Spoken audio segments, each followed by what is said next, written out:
জুবিন গাৰ্গে যেন ঠিকেই কৈছিল।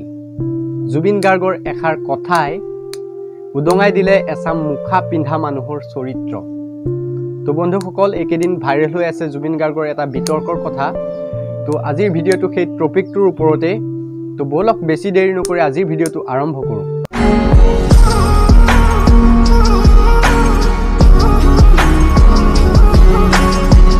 ছ'চিয়েল মিডিয়াত খুবেই ভাইৰেল হৈ আছে এটা ভিডিঅ' য'ত নেকি জুবিন গাৰ্গে এটা বিতৰ্কিত মন্তব্য কৰিছিল। আমাৰ মনে হয় কেউ কে যে প্ৰভু ঈশ্বৰ, মই ঘেন্টা নেই। তাৰপিছত যেন জুবিন গাৰ্গ এটা ডাঙৰ বিতৰ্কত সোমাই পৰিল। যি কি নহওক, তেখেত এজন শিশুসুলভ মানুহ, আমি সকলোৱে জানো। জুবিন গাৰ্গে আজি কিবা এটা ক'লে কাইলৈ পাহৰি যায়, তেনেকুৱা মনৰ এজন মানুহ। সেই বুলি মই জুবিন গাৰ্গকো ক্ৰেডিট দিব নাযাওঁ। কিছু ক্ষেত্ৰত জুবিন গাৰ্গৰো ভুল আছে। তথাপিও কমিটিৰ আহ্বান মৰ্মে জুবিন গাৰ্গে সেইখন মঞ্চতে ক্ষমাও বিচাৰিছিলে, চৰি কৈছিলে। এটা কোনোবাই কৈছে যে কিবা মই বোলে কিবা ক'লোঁ বোলে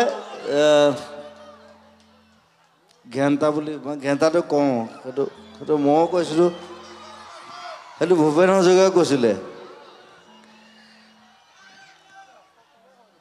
কিবা এটা কথা ক'লোঁ, আই এম চৰি, ইটছ নাথিং। আৰু বিতৰ্কটো সিমানতে সমাপ্ত হ'ব লাগিছিল, কিন্তু নহ'ল। এচাম ফকতীয়া 420 নিউজ চেনেলৰ বাবে বিতৰ্কটো ডাঙৰ হৈ গৈ থাকিল।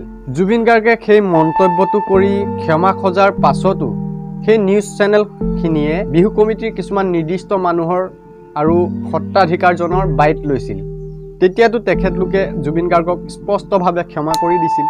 কিন্তু এই ফকতীয়া নিউজ চেনেলবোৰ তাতে মান্তি নহ'ল। কটা ঘাঁহত নিমখ লগোৱাৰ দৰে কেইটামান ফকতীয়া 420 নিউজ চেনেলে খুচৰি কথাটো বহু পৰ্যায়লৈকে লৈ গ'লগৈ। নিউজ চেনেলৰ যে কথা কৈছোঁ, কথাটো সঁচা নে মিছা আপোনালোকে এবাৰ উপলব্ধি কৰি চাব আৰু মোক কমেণ্ট এটা কৰিব।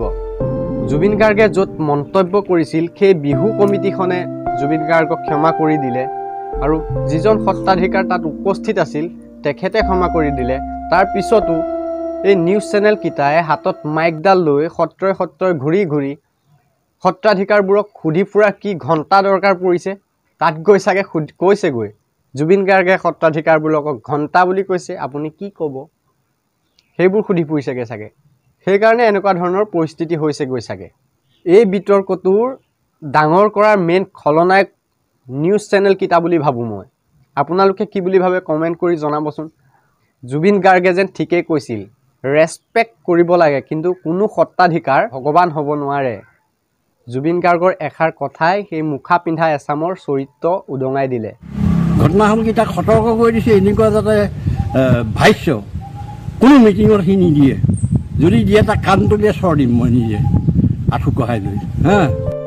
এজন ভকত হ'বলৈ হ'লে লোভ, মোহ, কাম, ক্ৰোধ ত্যাগ কৰিব লাগিব। যদিহে তেখেতলোক ভগৱানৰ তুল্য হ'লহেঁতেন, জুবিন গাৰ্গক খাওপাত নিদিলে হ'লে, জুবিন গাৰ্গক ৰাস্তাত আঁঠু কঢ়াই কাণতলীয়া চৰ দিম বুলি নক'লেহেঁতেন। জুবিন দাৰ মাইণ্ডত কিবা এটা চলি আছিল, কিবা এটা কৈ পালে। আৰে আপুনি এবাৰ ভাবকচোন, সেই শিৰোমণিৰ দিনৰে পৰা শিৰোমণিৰ প্ৰতিটো কেছেটত ওলোৱা গানবোৰ, হৰিনামবোৰ জুবিন দাইতো গোৱা, কৃষ্ণ নামৰ মুখে লোৱা, হৰিৰ কীৰ্তন কৰা, এইবোৰতো জুবিন দাই গাইছিল। অলপ ভাবি চাব।